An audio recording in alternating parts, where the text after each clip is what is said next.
Department in collaboration with National Science and Technology Commission of Sri Lanka. We hope this will be a useful session for you all. Now we will proceed to the agenda items. To formally deliver the welcome remarks and scope and the objectives of the workshop, I cordially invite Ms. Geethan Kannavara, the Acting Director, CEO of NASTEC. Good morning all. The National Secretary, Research and Innovation Division, Ministry of Education, Mr. R.H.W. Kumarasiri, Director General, Department of National Planning, Professor Vedansh Karunaratne, Chairperson NASTEC, and all the heads of the institutes, ladies and gentlemen. It's my pleasure to welcome you all to this interactive workshop on enhancing science, technology, institutional performance to the implementation of research and development projects. As the National Science and Technology Commission, NASTEC, we are honored to collaborate with Department of National Planning. NASTEC is mandated to review the performance of science and technology institutions under the authority vested by Science and Technology Development Act number 11 of 1994. As part of this mandate, we facilitate institutions in implementing review recommendations that lead to improved performance. However, during our reviews, we found that many institutions have struggled to submit successful project proposals to NPD, particularly in align with national national development priorities. This workshop is a response to that collective call from all stakeholders like you for a structured strategy to enhance the quality and increase the acceptance rate of proposals. Today's workshop has been organized specially for officers in science and technology institutions to raise awareness of national research and development priorities and to provide guidelines for successful project proposal submission. It is widely recognized that science, technology and innovation are key drivers of economic development. It is essential that our ST and I institutions are strengthened and integrated into the broader framework of national development, maximizing the economic benefits that ST and I can bring to our country. The aim of this workshop is to enhance the quality of project proposal submissions by your institutions in accordance with national development priorities. In light of this objective, we are confident that this awareness program will significantly enhance your understanding of national development priorities and approval process for development projects, including the submission of project proposals in accordance with NPD's guideline. Once again, I warmly welcome you all to this significant event. Thank you all for your commitment today. Let us work together to ensure the outcomes of this workshop contribute meaningfully to the development of our country. Thank you. Next, we will proceed to agenda item 3, which involves a pretest. I cordially invite Dr. Syed Shahmi, Senior Scientist at NASTEC, to lead this ceremony onwards. Over to you, sir. Good morning to all, and thank you very much for your participations today. And you may know that thing that at the end of the agenda concluding remarks, we will explain you further what we're going to see out from through today's event. So to do that thing, and for formally we will distribute you the pre-test. This not just to check your knowledge, we want to see the impact of today's workshop. So we will give it then the post-test also after the workshop. So we will be thankful if you could fill that pre-test form, and also we request you to mention your name, and it will be anonymous, and just to then only we can see the post-test impact we can assess. Thank you very much.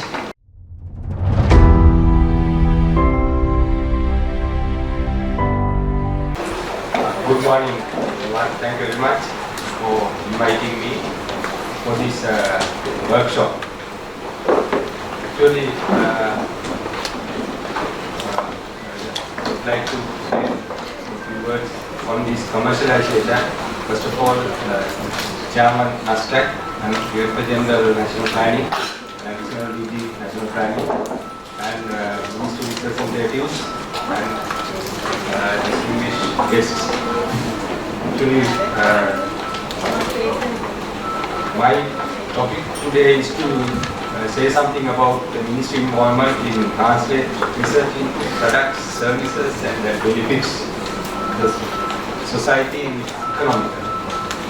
So, commercialization, I think you all know the word commercialization, and also you have worked, I think, as researchers. Some of them must have the intellectual property rights, IPs, and also some of them may have commercialization products and services as well. So, the mandatory institute is NIA, National Innovation Agency. So some of the representatives are also here. So after my few words, I would like to ask them also to say a few words on this commercialization thing. So first, you know, the ecosystem and the commercialization part and everything is introduced by NIA, and it is in the India website. So NIA is established in 2020, very new. So it's only 4 years of age now, and they hope to have a workshop next Thursday, that means day after tomorrow, to discuss about the way forward on this for further. And okay, so in the world, the universities and everywhere, there is a unit called the business arm. University business arm for universities and industrial business arm for industries. I mean the research institutes. So in that unit only they coordinate everything after the researcher has published their research outcome, and whether it is commercialized or whether it is a paper or whatever things, as you may know. So I had experience in last year when I was in the higher education to visit USA and those universities, renowned universities like Michigan, Cornell, and they have their best practices and they are earning money and giving the fair share to researchers, and they have well-established system. So they have secured a research fund around 800 billion US dollars per one university. So see the huge potential we are having in this commercialization process. 800 billion US dollars in one university at least. So they like to give that money for their researchers. So a lot of Sri Lankans are there in their labs and they are doing research and commercializing, and they are well off in their economy and their income. So here we started UBLs in universities way back in 2016, I think, 16, 17, 18. So it is called University Business Linkage. So the ministry, the Research and Innovation of Ministry of Education, we started having links with the UBLs because it's well established one, and there is issues in the cadre as well, but still they having the human resource training and the way forward, everything, they know everything. So we had collaboration with UBL to establish IBL. IBL means institutional, research institutes. They must have their own units, and on top of that, the coordination unit must be there somewhere in the ministry or NIA. The mandatory one is, I suppose, the NIA, National Innovation Agency. They should coordinate all these units together. So when it calls the ecosystem, you must have the funds and everything, the system, the legal backing, everything should be in that unit. So the researcher can come and do the research and give the output to that unit, and that unit will take over the baton and they go forward with the IPs, commercialization, finding the angel investor and doing the commercialization process. So when I had an experience in Sri Lanka Customs, and I was there 2 years in the airport and air cargo, and everywhere as the director customs. So there is a system in the customs just like this commercialization ecosystem. So what they do, they go the surveillance system, and they find some, the past few months they go for gold, currencies and everything, and they are having the legal share of 50% to the officer. And then they will sell it. There is a unit called Central Sale Unit. So they will having the sale system, the legal, everything is doing by that system, the unit. And they give the fair share 50% for the officer who has that surveillance and the thing. The other 50% goes to the government. So just like the ecosystem having the commercialization, fair share should go to the researcher. So thereby, by now, the customs having the human resource capacity of around, when we recruit 100 officers, at least 40, 50 is from the university system and the industry system everywhere. The mechanical engineers, structural engineers, lecturers, everybody is around 50%.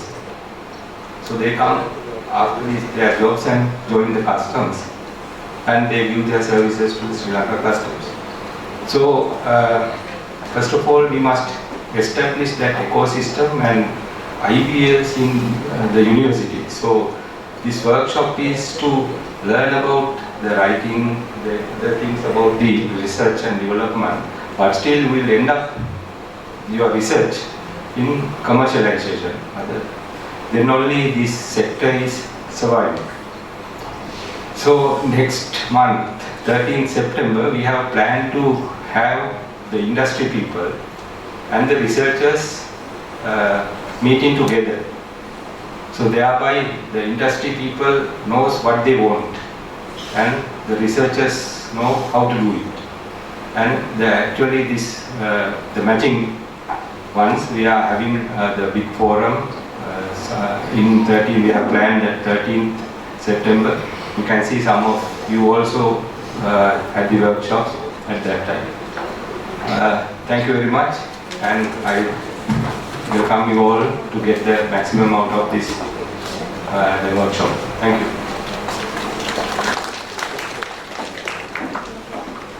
Thank you, sir. As we all know, National Innovation Agency always collaborate with NASTEC as a sister organization in science, technology and innovation matters. Therefore, I cordially invite Ms. Vindhya Jayavikrama, Senior Innovation Officer at National Innovation Agency, to deliver a brief address on NIA's role in research, commercialization and IPRX. Over to you. Thank you very much. Good morning. Thank you very much, NASTEC. Yeah, we are always partnering together to do all the sort of planning and everything. So thank you very much, the chairman and NASTEC, and also the Director General of NPD for organizing this. And we are very happy that our council member, ADG Madam, is also here from NPD. So as our additional secretary said, that NIA has been established under the Act number 22 of 2019 by the government, identifying the gap of this commercialization process, as well as to establish a viable innovation ecosystem to the country. So I think if you might have not gone through the NIA Act, please do go through it and see what is being mentioned and what is the objective and the functions being allocated to the National Innovation Agency in respect to this. So as it has to be kind of a think tank to the country, it is being placed under the Ministry of Education, but we are being governed by a steering council headed by the President Secretary. So we have a 17-member council representing almost all the relevant ex-officials from almost all the ministries above the additional secretary level, plus 6 appointed members from the President itself, representing private sector and other relevant authorities. So as NIA, we are working towards setting up a very viable innovation ecosystem in the country. So as our additional secretary sir said, that NIA plays a major role in connecting and collaborating. So we are a very small institute with 16 members of staff, and we all cannot do it alone. So it's up to we all to get together with NIA to set up this innovation ecosystem. So we always expect from all the research institutes, universities, other private sector to collaborate with NIA to set up this innovation ecosystem. So NIA, as Sir said already, has initiated the thing setting up institutional business linkage in parallel to UBS, and as Sir said that the UBS are facing a big issue with their cadre and things, but NIA tabled this issue last Student Council in front of President Secretary to take into account and see how it will move forward. At the same time, we are working with the Research Institute. Currently, we are working with 10 research institutes in different organizations to set up this institutional business linkage cell, which will be working as the mediator, joining the institute to the industry. So we are working along with them to draft the intellectual property and commercialization policies, which is a mandate, should be a mandate to the institute, because the researchers should get the benefit and the proper accreditation for their work, what is done, and those things has to be commercialized properly to the market. So we need that proper identification, because we know we do so much of research, but it doesn't turn up in the market. So idea should reach to the market. When it takes to universities, we have some exception with relevant to the academic sector, but when it comes to the government research institutes, they have to work on this return of investment, which always budget request. So we'll go through the proper technology transfer and proper commercialization, not that just producing something and selling, but with the proper agreements like technology transfer agreements, licensing agreements, royalty distribution. There are a set of agreements, and if you want, we can help you out to draft all those things and your institutional IP policies. So please visit NIA website and see what are the services we are offering to manage your intellectual property and to do a proper technology transfer and making Sri Lanka innovation hub. Thank you very much for this.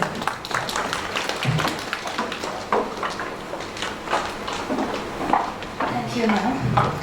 As we proceed to next agenda item, it's my pleasure to cordially invite Mr. R.H.W.A. Kumarasri, the Director General of the Department of National Planning, to deliver his esteemed address.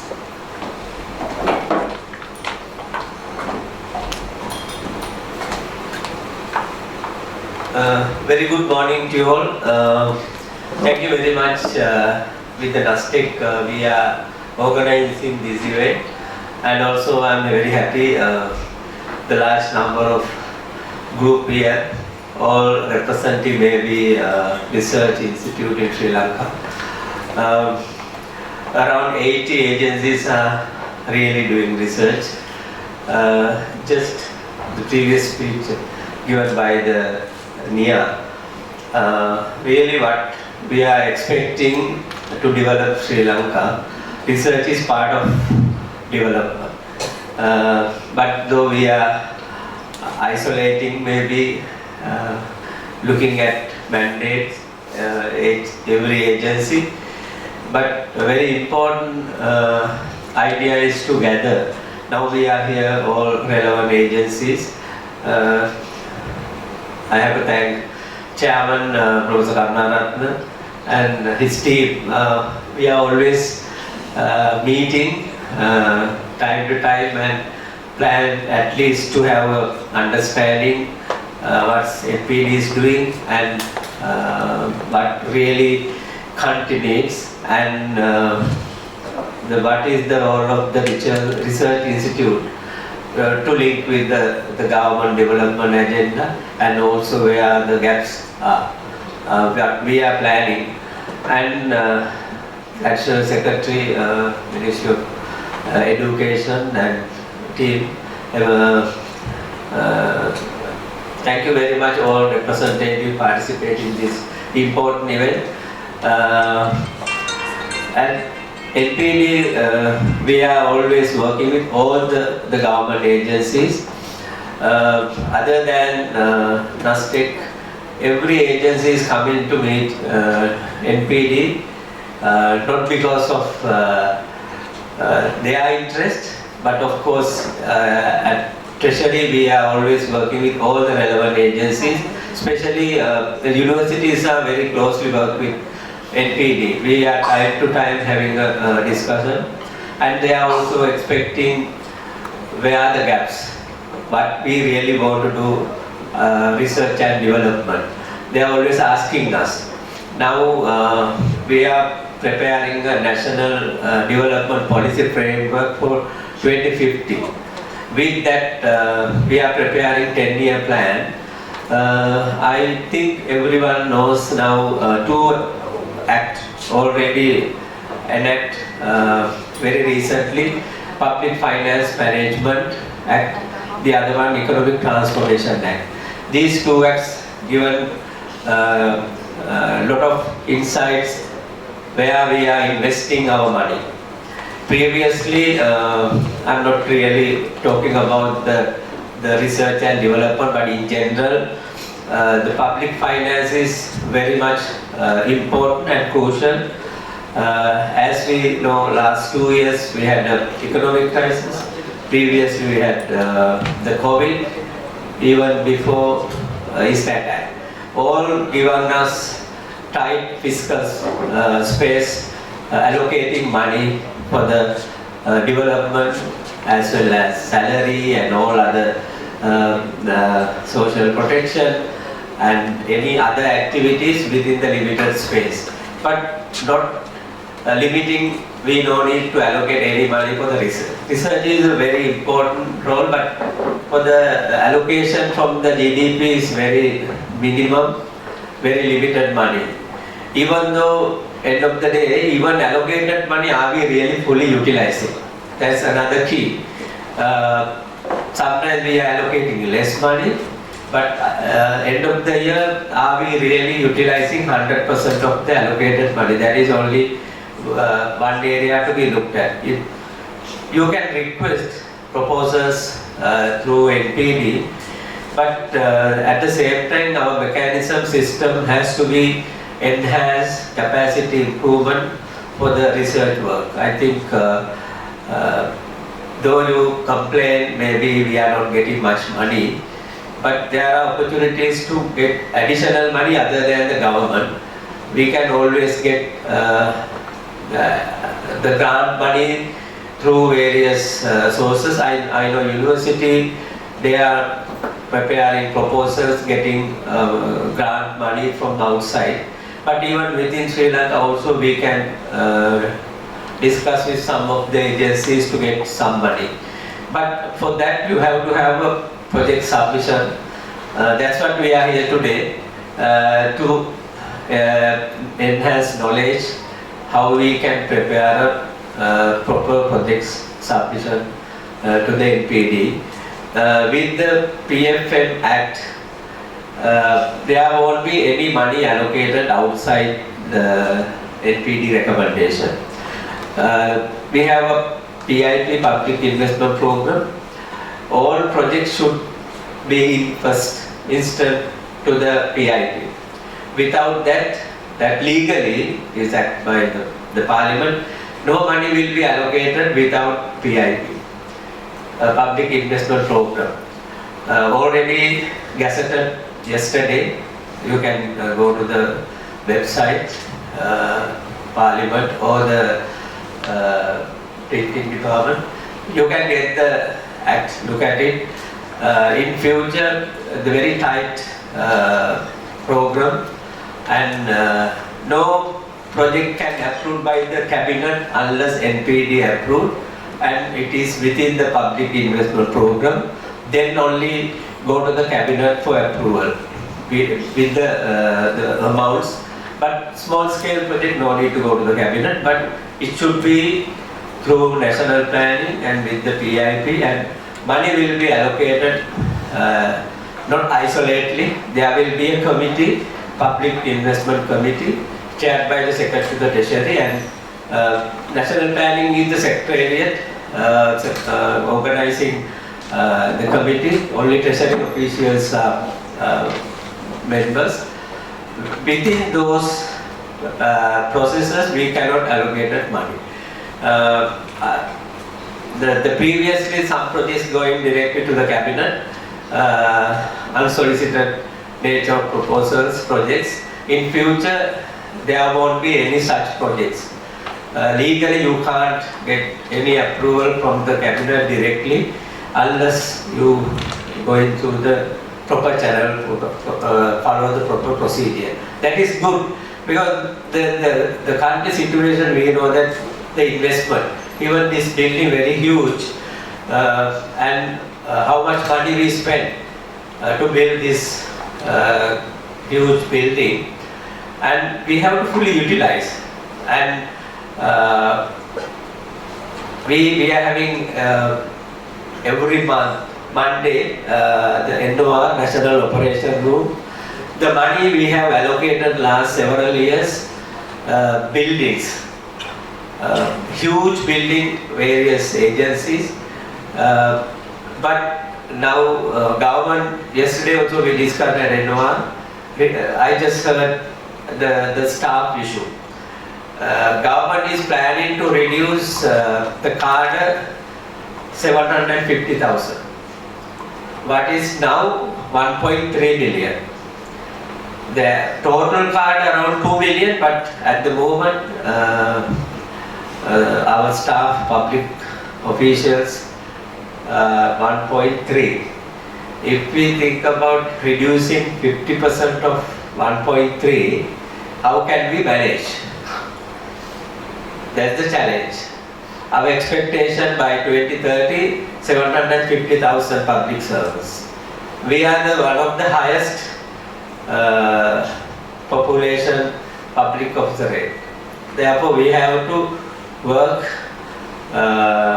with less staff, but we have to have our capable and maybe using new technology, maybe getting some support from the government to reduce card, but improve the capacity with the support of technology and everything. Then we could be able to do most of the work. But and one other side, I think researchers knows better than me. Our aging population is increasing, but we are trying to have a healthy population. Then our healthy age around 67 or 68 years. Then we retire people, private sector 55, the government 60.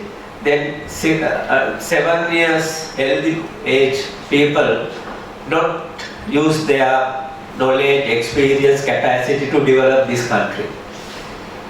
What we are supposed to do, because we want to use this capable people. And very recently, you might also read, the USA has published the experienced people, age 62 to 65 is the most use their experience to take management or policy decision or the decision taken.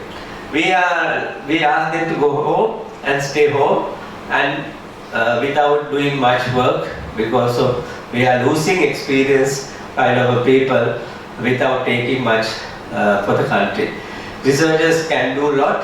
That's what we are expecting you to do. Of course, you are doing different areas, but it's really required for the betterment of this country. I think Mr. Duaval and the lady previously talked about the commercialization of our research experience findings for the betterment of Sri Lanka. I think we are really happy to support you.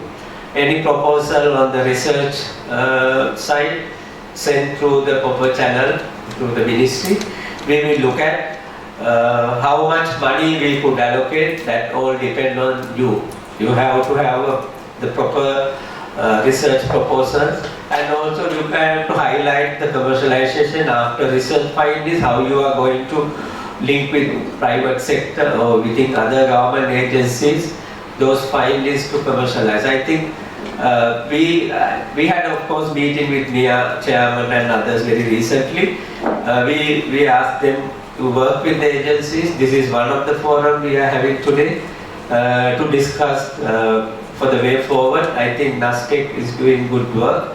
They are also working with NPD. We are very happy to provide required funding if it is good proposal coming to NPD. And all has to be linked with not just research. That's what I heard. But beyond the research, we have to link. Now we know that there are a lot of gaps, issues, but no answer. For example, agriculture. I think most of the agriculture research institutes are here. We know that our some of the issues with the agriculture field, we are the lowest in the region, the production. How can we increase our productivity? You have to do a lot. And we are wasting water and other resources without utilizing properly. Because this country is wasting a lot, not only water, time and everything. And even the land and the buildings. Therefore, we have to do a lot. You can come up with a lot of innovative ideas and research findings. We are there to help you, and we will allocate required or reasonable amount for the benefit of the country. That's the only message I want to give you. And today only discussion maybe, but this project submission format is very much required. We are getting some baseline information. With that you will come up with maybe your expectation after research, and then we can look at what went wrong or what we were in maybe years or 10 years before, and look at your research findings, and maybe after several years later we can look at how it support for the country development. And this is a very important area. I think most of you are maybe having PhD, having masters, and postgraduates, maybe many qualifications, but use those your qualification, professional skills, and do all the good thing for the Sri Lanka. I think this is what I want to say. Thank you very much, Chairman and team, NASTEC, organizing with NPD this important event, and have a nice day and successful event. Thank you very much.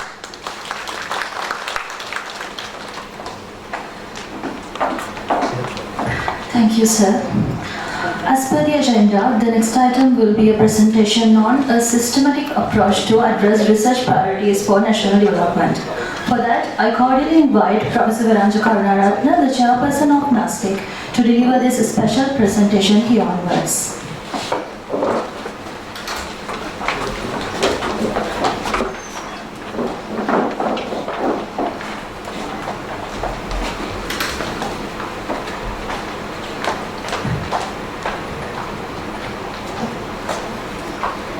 Very good morning to all of you.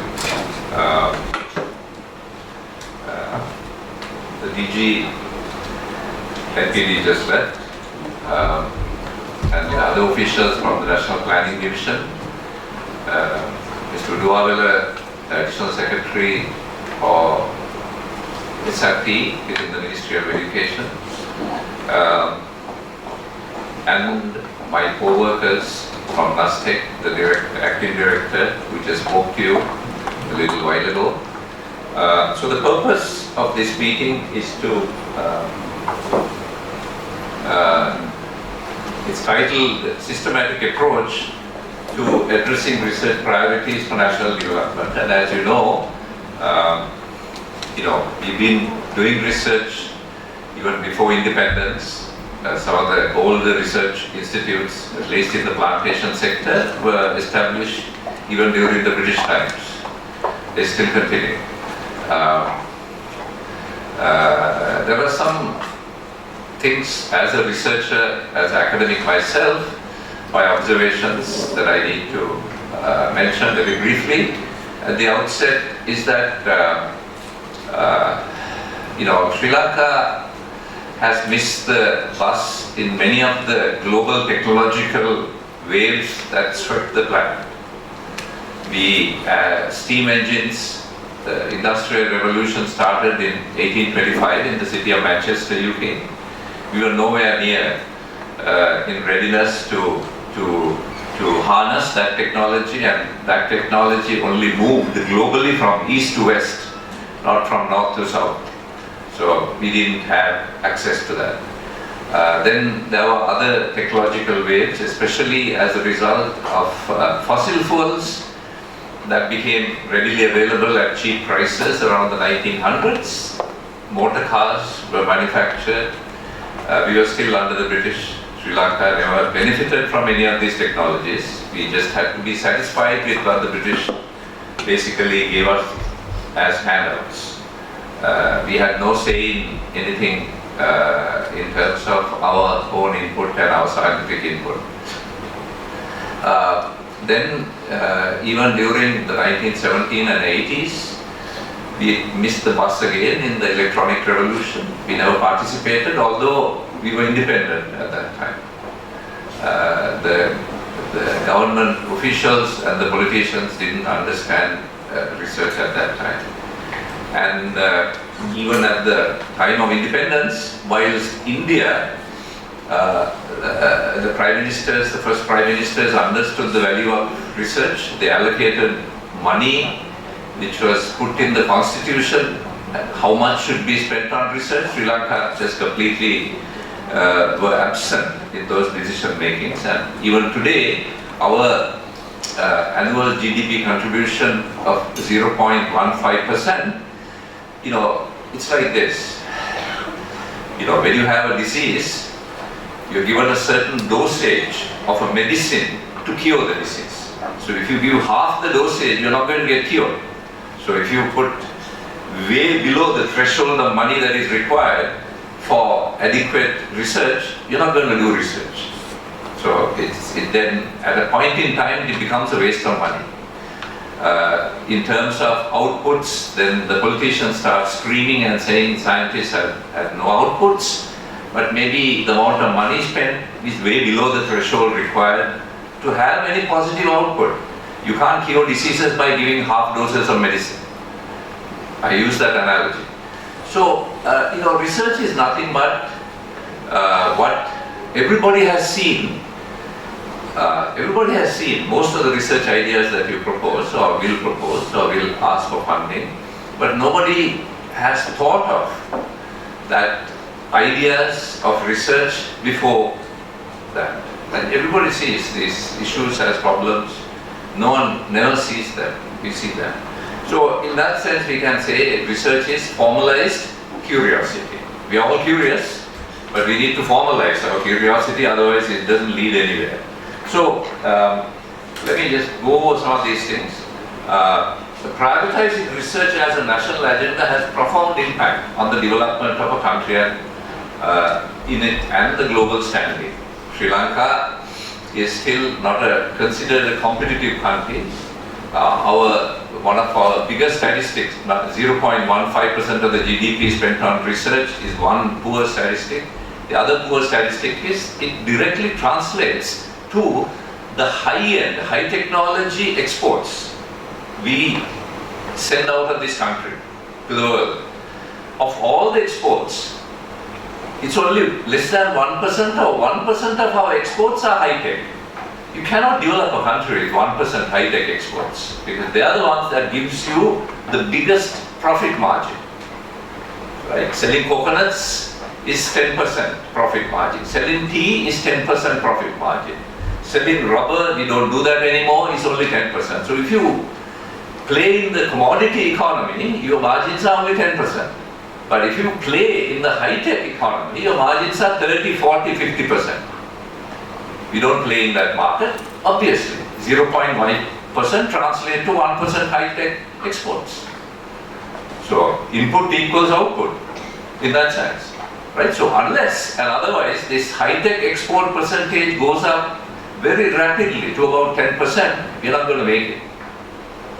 We're definitely not going to make it. Country like Thailand, which is still an upper middle income country, their high-tech exports are at 27%. Korea, Japan, they're in 60s and 70s. Right? So we are just merely at 1%. So let's remember that. So, research is important, we know that. Commercializing is important.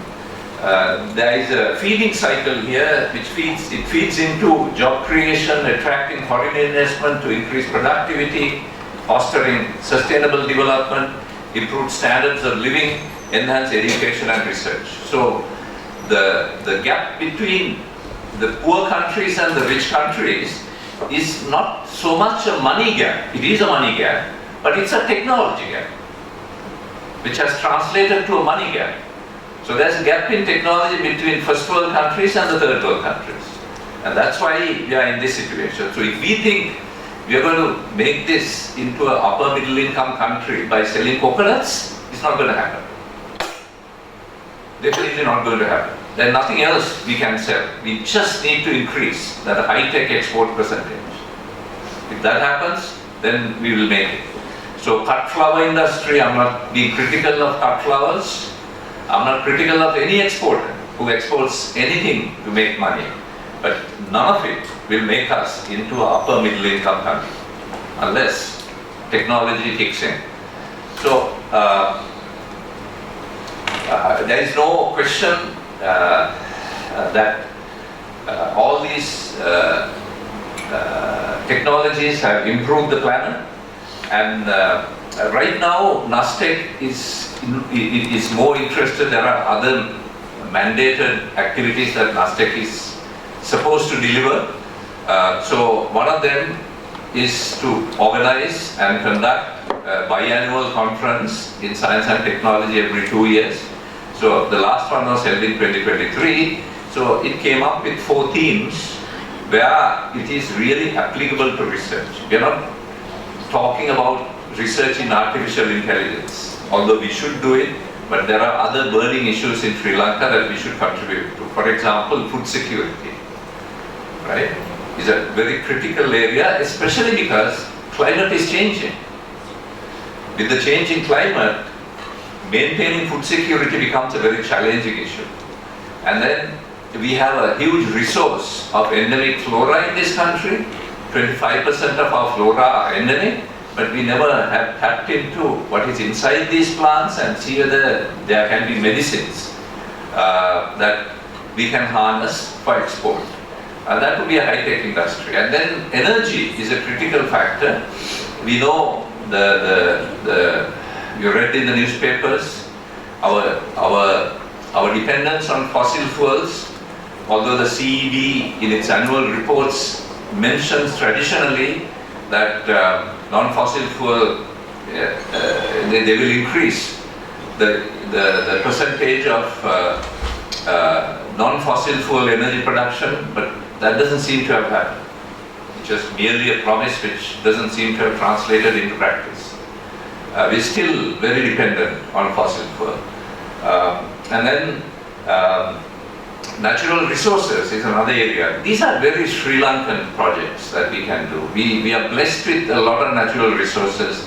But there is no one here who hasn't heard of the Pavala rock phosphate and so many ilmenite sand. We don't produce pigment grade titanium dioxide.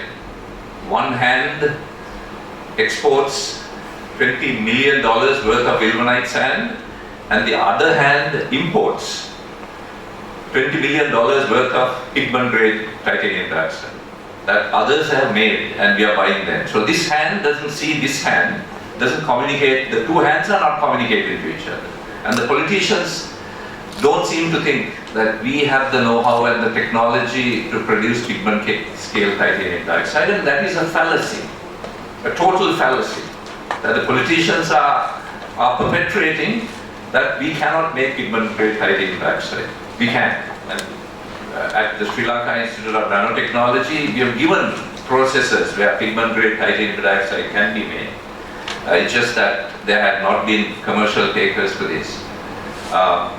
Internationally, in terms of food security, energy and nutraceuticals, those are three themes that NASTEC is been focusing on. Next year's BICOST in 2025, biannual conference, we hope and wish to come up with a roadmap to implement these areas, because instead of doing things that other Western countries are doing, such as artificial intelligence and so on, I think we need to take care of our basic needs here. Otherwise, we are going to become a country where we are going to starve for lack of food, and we may not be able to harness any of these things. And energy, food is one of the most important criteria for the existence of life on any country. So we need to take care of those. The role of NASTEC in addressing research priorities, we are the apex body in all the statutory body scientific institutes in Sri Lanka, including National Science Foundation, National Research Council, NERD, Arthur C. Clarke Center. We are the apex body. We don't do research, but we give policy to all these bodies who do research.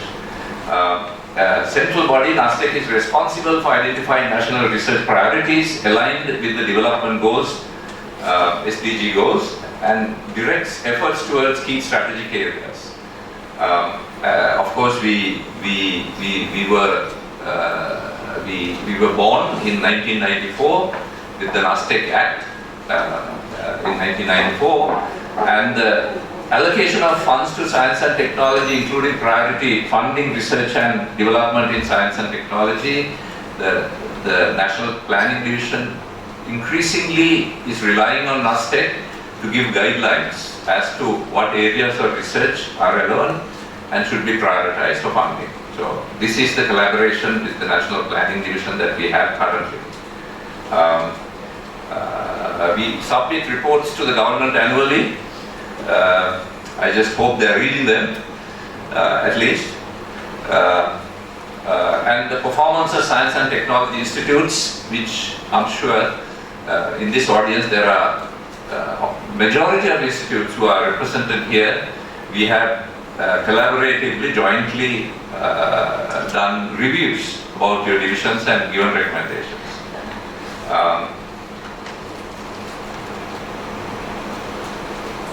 The role of NASTEC in addressing, again, research priority. One of NASTEC's functions is convening the biannual conference. I talked about this. So this slide, let me skip.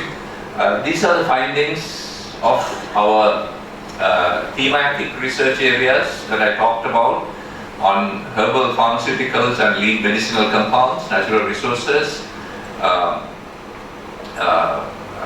energy, and food security challenges in the era of climate change.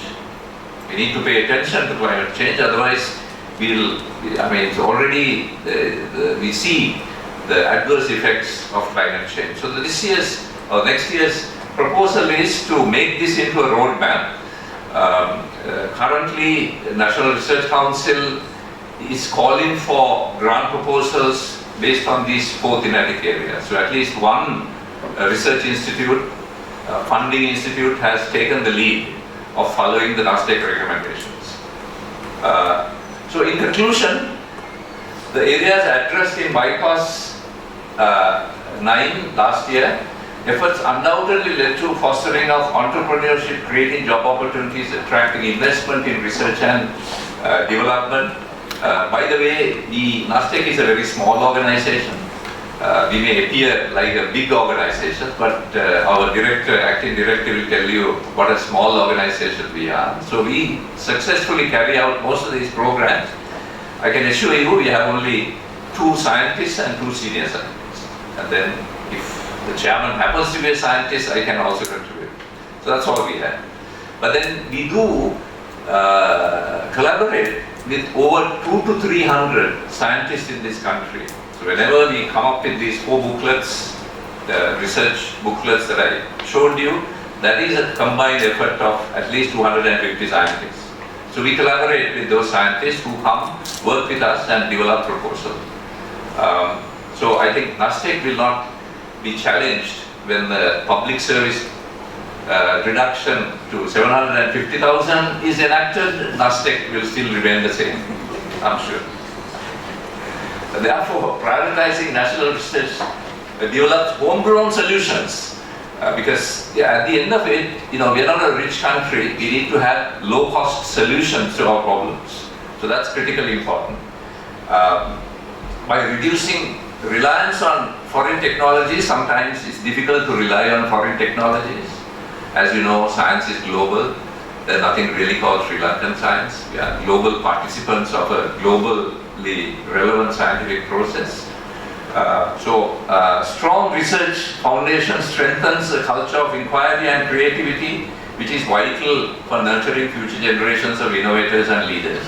Ultimately, prioritizing research ensures that a nation remains resilient, adaptable, and capable of sustaining long-term development in an ever-changing world. Here, I want to highlight some of the, I know there is a big enthusiasm from research institutes here, but I know yourself, being an academic for decades, I know the issues research institutes face, the staff issues, the salary issues, and the funding issues, right? And particularly in the last 2 years, we should not talk of development input from science and technology by ignoring the issues the scientists face. Research institutes' salaries, in keeping with the university academic salaries, has been a perennial problem that has never seen a solution. We have recommended that the PhD from research institute should get the same salary as a PhD in a university. We have continuously lobbied for this, but it doesn't happen in this country. Whereas all first world countries, the PhDs in research institutes get paid more than the academics in universities. That should be the way it is. And last 2 years, I don't know how many of your percentage of your staff left the country. The universities suffered hugely. The PhDs between the ages of 30 and 40 have left in large numbers in this country, and they should not be lumped together with those 15,000 a day leaving the airport every day that I'm being told about. They should not be lumped with that crowd, because this is our scientific research nursery, is those PhDs between 30 and 40. If we have no nursery, in another 10 years, this country is going to face a huge crisis of researchers. When the people between 55 and 65 retire, there's nothing to come up. There's no one to come up. And that will hit this country, the planners, the politicians, and the government officials like a tsunami. So we are waiting for that tsunami to happen. Unless and otherwise, the economy improves and we are able to bring back thousands of Sri Lankan PhDs who never return to this country. Thousands. As an academic working at the University of Peradeniya, I don't know how proud I am to say this. I shouldn't be, but at least the lives of people have improved as a result of me. As a teacher, I have recommended at least 800, I'm a chemist, chemistry graduates to leave this country, never to return. So if you ask me what have you done for the country, I can proudly say I have sent out 800 people. But that should not be the case. Countries should be capable of bringing this talent back, and we are unable. So that's a deficiency.